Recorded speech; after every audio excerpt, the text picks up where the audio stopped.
Coming up on Mountain News this morning, we continue to learn about the life of a fallen West Virginia state trooper and the legacy he leaves behind.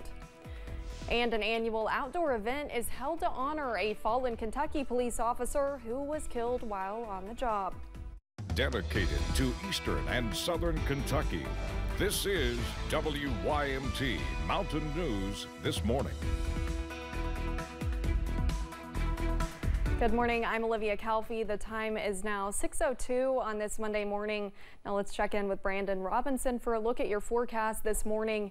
Now, Brandon, we're supposed to have a pretty nice day today. I haven't looked outside. I'm not sure if the sun's already rising yet or not, but I'd say it'll be a pretty nice morning. It is in some areas. It's a very mild morning, but it's also a very foggy morning for some. So if you looked out the door here in Hazard, you would see no fog or see no sun. You would just see fog. Yeah. But in other places across the area, like the I-75 corridor down toward London Corbin, Corbin's seeing a few clouds out there. It's starting to lighten up just a little bit, 63 this morning. So it'll be a mix of sun and clouds for most of today.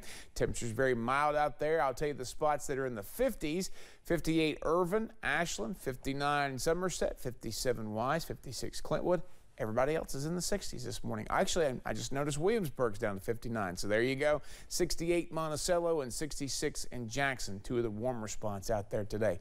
So for today's breakdown, it is going to be a fairly nice day, a very warm day too. 85 out there. Spotty chance for a shower or storm, just like the last couple of days. We had some storms in Pike County and Letcher County on Saturday. We had some storms in Harlan and Bell counties yesterday. Not a widespread thing, but again, the best chances will be in the heat of the day this afternoon. Olivia? All right, Brandon, thank you. We're learning more about a West Virginia state trooper killed in the line of duty in Mingo County on Friday. Sergeant Maynard graduated from Belfry High School in 2003.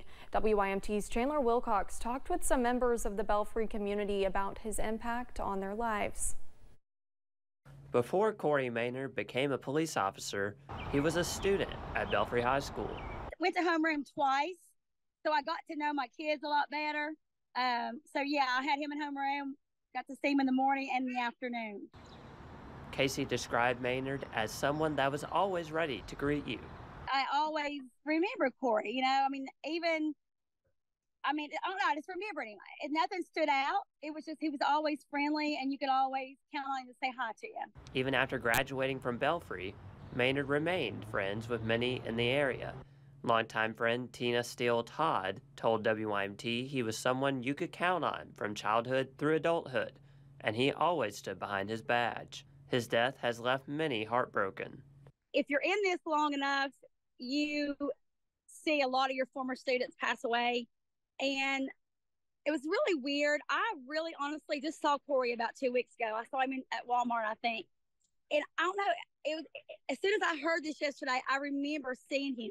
Corey Maynard's legacy of service to the community will be forever remembered. In Belfry, Chandler Wilcox, WYMT Mountain News. Sergeant Maynard leaves behind his wife and 2 children who are 9 and 13. West Virginia Governor Jim Justice signed the Cassie Johnson Memorial Act into law. This sets forth a 15 to life sentence for someone convicted of obstruction leading to the death of a first responder. It went into effect on Sunday. Suspected murderer Timothy Kennedy could be eligible for the same sentence if he is convicted of first-degree murder of Sergeant Maynard. On Saturday, Governor Andy Beshear tweeted out his condolences for everyone impacted by Maynard's death, saying, quote, "I was heartbroken to hear that West Virginia State Police Sergeant Corey Maynard was tragically killed last night while protecting his community. He was a hero who sacrificed everything to make our community safer. Sergeant Maynard was from Pike County here in Kentucky, and his loss is felt by so many. I ask all of the Commonwealth to join Brittany and me in praying for his family, fellow law enforcement officers, and all of West Virginia," end quote. It was one of Louisville's greatest tragedies, a mass shooting at Old National Bank. 5 people lost their lives and several others were injured, including LMPD officer Nicholas Wilt. But from the horror, A story of inspiration as an injured officer shows the world what he's made of. Wilt was shot in the head on April 10th. He spent weeks recovering at University Hospital before being transferred to a rehab facility. In an interview with our Louisville sister station WAVE, members of Wilt's family talked about how proud they are of him. There's all kinds of things he could have done. He could have been a pharmacist and hid behind a desk the rest of his life somewhere, and I wouldn't have had to worry, but you just never know anymore nowadays anyway. So I'm glad he was doing what he wanted to do, and that gives me a lot of satisfaction. Wilt's family says he's had serious ups and downs since he was shot, but he can now communicate and even get on a treadmill. They say they are starting to see his personality peek through. There continues to be a massive show of support for an officer lost in the line of duty. The 6th annual golf scramble for LMPD's Nick Rodman was held during the weekend. In 2017, Rodman responded to a shots fired call and ended up getting into a chase with the suspect. At some point, they crashed into Rodman's cruiser. He died in the hospital. Ever since his death, the annual Nick Rodman Memorial Golf Scramble has raised money for LMPD's Wellness Center and their Officer in Distress Fund. And this year's crowd was the biggest ever. Rodman's wife talked about how his loved ones continue to use his legacy to help other officers who are struggling. It's been very hard. I mean, it's been 6 years. It's still really hard, but there's really nothing we can do about it. And we got to find ways to keep moving forward in life. It's just really a blessing to see. Like I said, it's very bittersweet. It's sad, but to see all these people come together, it's just kind of a beautiful thing. The Nick Rodman Foundation has already raised $50,000 this year, and that's not even counting this year's scramble. And we've also seen a large show of support from people across the Commonwealth for the family of fallen Scott County Deputy Caleb Conley. Now a business in his hometown of Cynthiana is working to pay tribute to Deputy Conley. Assistant Chief Robert Peake's wife owns the Next Chapter bookstore, and together they are working on a gift for his family, a book full of memories about the father, husband, and friend. A reminder of the positive impact he had on those who knew him. Once we get it complete and everyone's had an opportunity to share their thoughts and their feelings, and it'll be something private and something that his family will hold on to and cherish for many years to come.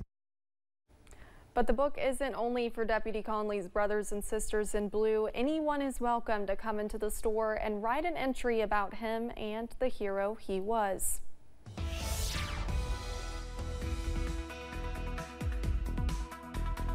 Visibility is still a bit rough this morning, so continue to be careful if you're traveling in some areas right now. We're looking at anything less than 5 miles, which includes Hazard, Logan, Wise, Jonesville, Harlan, and Middlesboro on our airport map, and several other locations in those counties that we just mentioned, seeing some dense fog, so continue to be careful. Looks like Southwest Virginia, most counties over that way that we cover being affected, in parts of East Tennessee, Southeast Kentucky, and again back into Eastern Kentucky just a little bit. We also have some fog in Pikeville, even though the airport not showing that. Lake Cumberland not looking terrible this morning, but you can kind of tell a little bit of a maybe foggy haze down that way in Pulaski County right now. We take a look at our temperatures.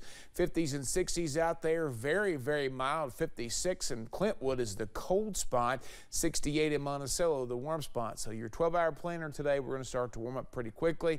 Spotty chance for a passing shower or storm this afternoon. Can't be ruled out in the heat of the day. The model's trying to keep it out to the west, but we're just going to have to kind of keep an eye and see where it develops at this afternoon, because it's popped up in a couple of different places along the Kentucky and Virginia borders the last couple of days. We'll keep you posted. 85, your official forecast high. Olivia? Thank you, Brandon, and thanks for joining Mountain News this morning. More news is on the way. Coming up, we learn more about an explosive sound that rattled the nation's capital and the situation that caused it to happen. That's on the way next.